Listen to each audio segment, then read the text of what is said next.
All right, so I am here with Skye. I'm going to do her first e-collar session here. A couple things to note before we even get started.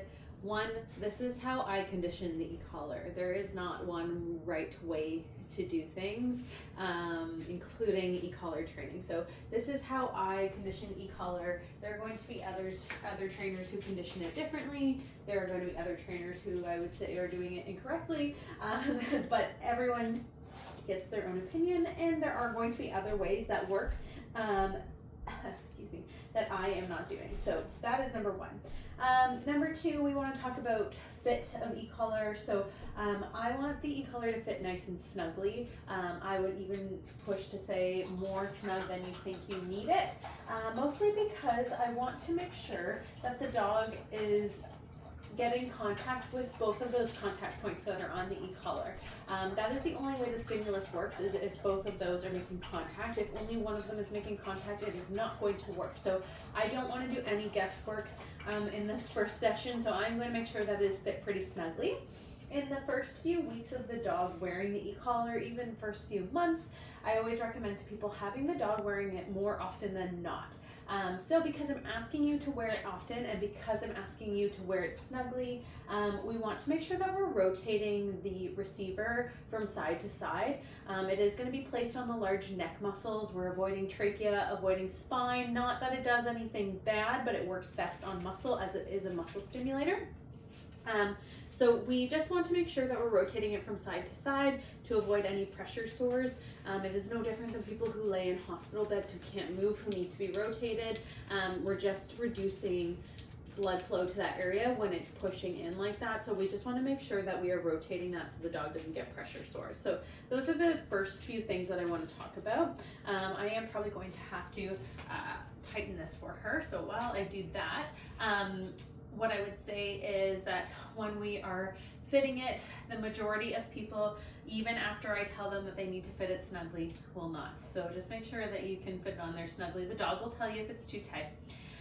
The reason I want you wearing it more often than not is I don't want you putting it on the dog only when you're going to use it, because that is going to make the dog not want the tool to be put on it, and they will start avoiding it. So I treat it very much like an outfit in the first few months, where the dog is wearing it even when it is not necessarily in use.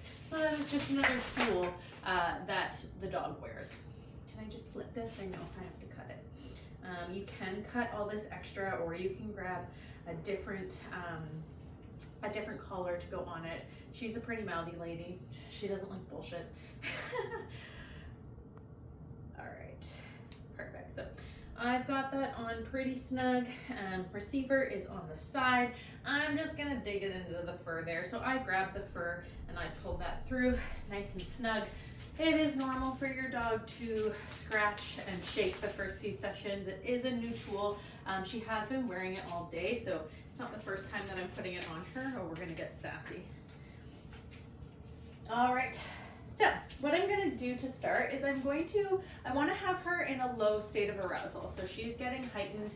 I'm just going to let her settle herself down here.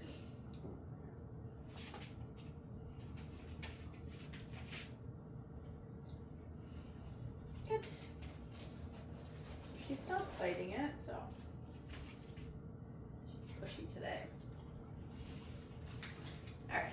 The first thing that I'm going to do is I'm going to try to find her the lowest level that she feels. Now, some dogs ignore it. That's the worst, but it is what it is. What I'm looking for is the dog to motion towards the receiver.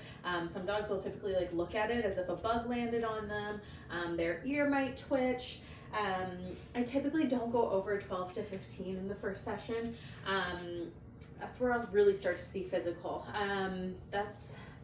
If the dogs are ignoring it, I'll kind of stop at a certain spot. But what I'm going to do is I'm going to start at 1, tap and hold it for 3 seconds, move up to 2, tap and hold it for 3 seconds, and continue that until I see some form of what was that?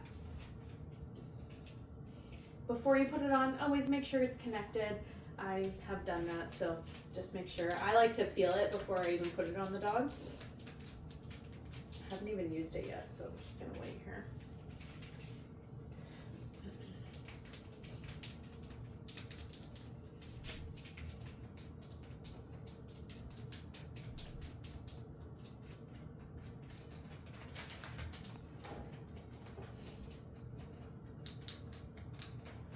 a good scratch. Okay. Oh. Did you just spit up some water? Did you drink it too fast? All right. I'm gonna tap at 1, hold it for a couple seconds. Good.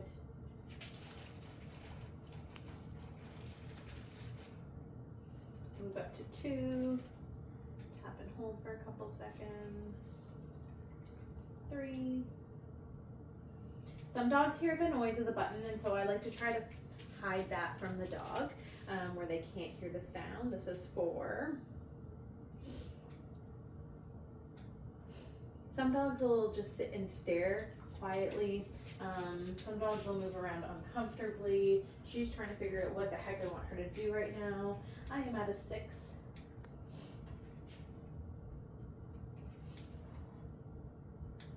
Girl.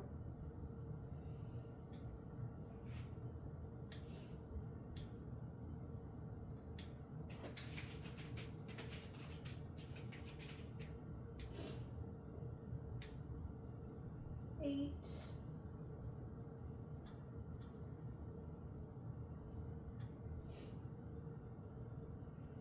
9.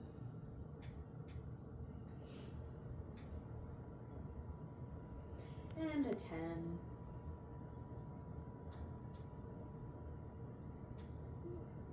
Potentially.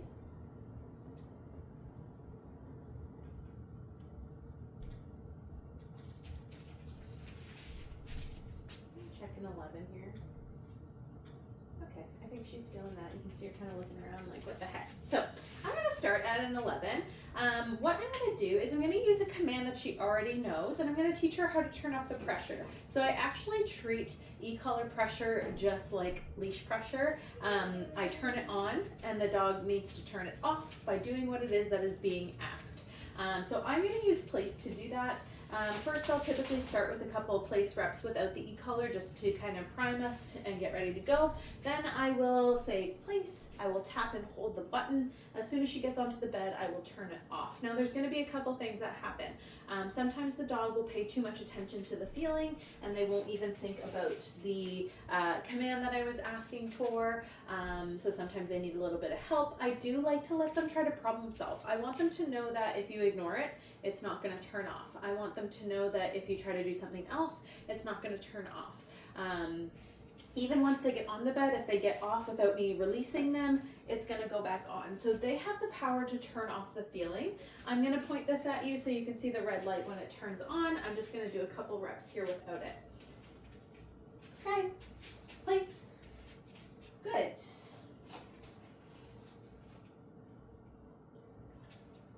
Okay.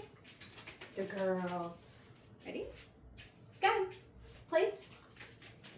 Good.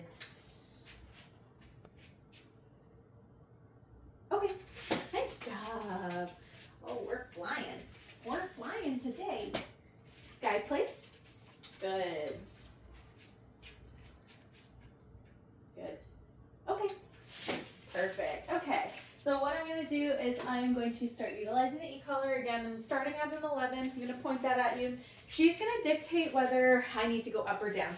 So if I'm seeing her struggle with it physically and I'm getting a lot of hunching like this, I need to move down. If she's acting like nothing has changed, if she's not showing me that she actually feels it, I might move up 1 or 2 once I've done it a couple times, but I'm going to assess for that.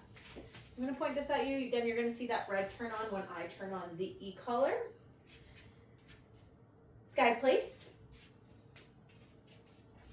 E-collar goes off as soon as she gets on the bed. Good girl. Okay, I'm gonna do that again. Skye, place. Good girl. Good. So I'm definitely thinking she's feeling it. She's doing some squirrely things with her neck, but not in a way where she's like, that's too much. It's just like, oh, what's that new feeling? So great opportunity to see. I haven't released her yet, so that e-collar goes back on. You'll notice I'm quite prepared. I've done this a handful of times, but I want my timing to be on point. I want her to see I haven't released you yet. That feeling is going to go back on. Do it again here. Good. Okay. Good job. Skye, place. All right. So I'm going to let her scratch, but I'm also gonna keep this on. So scratching doesn't turn it off. You going on the bed does. Good. So the e-collar time's out at about 12 to 15 seconds. So I do want to make sure that I'm watching it so that if she's taking a long time to get on the bed, that there's not much time in between it turning off and me turning it back on. So it's almost like it never turned off in the first place. I don't want the dog to think that them taking their sweet time will turn it off. Good girl. Okay. Good job. Nice work. That's good. Skye, place. Good.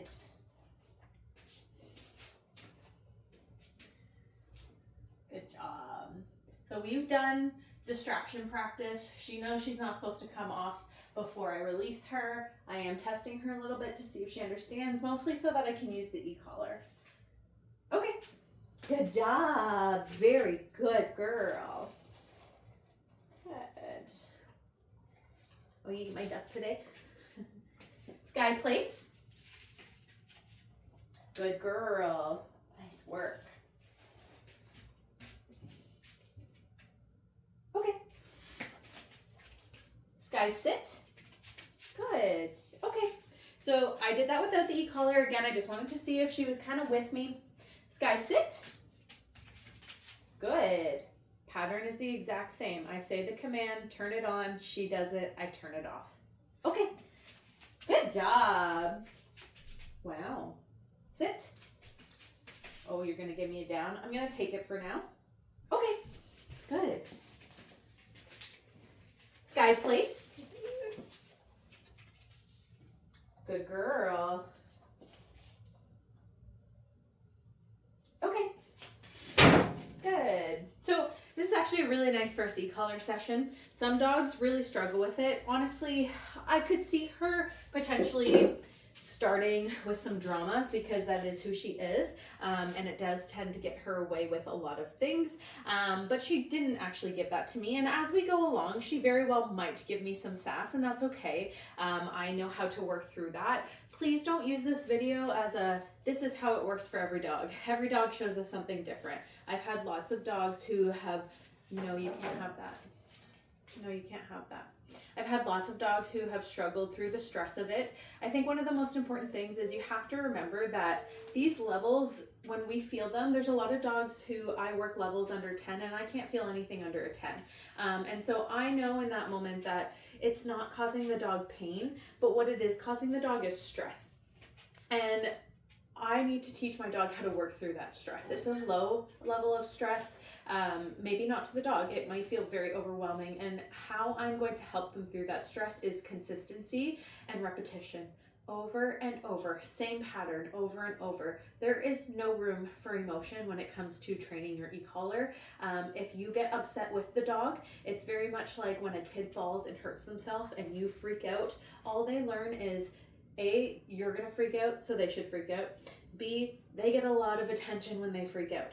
And what we don't want to do is start to feed into those emotions that they're having. We want to show them a calm, confident leader. We want to show them we know exactly what's happening, we're not concerned about it, and you can do this. So those are some things to think about when you are conditioning the e-collar. I hope this, just seeing what a first session would look like, is helpful. Even me just trying to find her first level, but it's probably a lot less daunting than you would expect. Now, again, like I said, as she starts to test things, I am going to show her that it has the potential to move up. So let's say I asked her for place and she didn't go on to place, I might turn it up. I was at 11, I might turn it up to 12, and then 13, and then 14, and that whole time it's staying on. So it's 11, 12, 13, 14, until the dog decides, oh, that's getting stronger, I better go back on the bed. As soon as the dog gets on the bed, I mark a good. I turn it back down to the first level that I know they feel. So now I'm going to try it again. Will you just listen to the first number that you feel, or are you going to push it until there's more of a reason to turn it off, right? So I want to give my dog the opportunity to listen to it when it's at its lowest, but also teach them that it can get more intense if you're not going to follow through. Now, the last thing that I'm going to mention is that e-collar levels are dictated by state of arousal. So the higher the level of arousal, excuse me, that buzzing was going to drive me crazy. The higher arousal in the dog, the higher the level of the e-collar needs to be. You can imagine if your dog is in a very stressed or scared or aggressive state, that they're probably not going to feel their first level that they initially feel when they're at their calmest. I always compare it to if you were sitting at a bus stop and someone came up to you behind you and tapped you on the shoulder, you're going to turn around because you felt that feeling. Now, if you were in a fist fight and you've got adrenaline pumping, you're fixated on your target, and someone taps you with that same intensity, you're not even going to feel it. You're way too tunnel vision to even notice that slight touch. Somebody would have to come and grab you and shake you. If somebody came and grabbed you and shook you with that same intensity while you were sitting at the bus stop nice and calm, it would be pretty jarring. You'd be pretty shocked, like, why is someone so aggressively shaking me? But in that moment of the fist fight, it would probably be like, yeah, I needed that firm, intense shake in order to snap me out of that moment, and the e-collar works very much the same. So that is the other thing, is that we do need the dogs to start realizing that we can match this to their intensity level. That is the great thing about the e-collar, is that it is so versatile and it has such an array of levels. The reason I don't stick with a vibration is the dog learns that one intensity and that it never changes, and they can blow it off if they want to chase a squirrel. So that is also one of the benefits of the e-collar. So I hope this was helpful. I am going to run a couple more drills with her, but if you have any questions, please comment them below.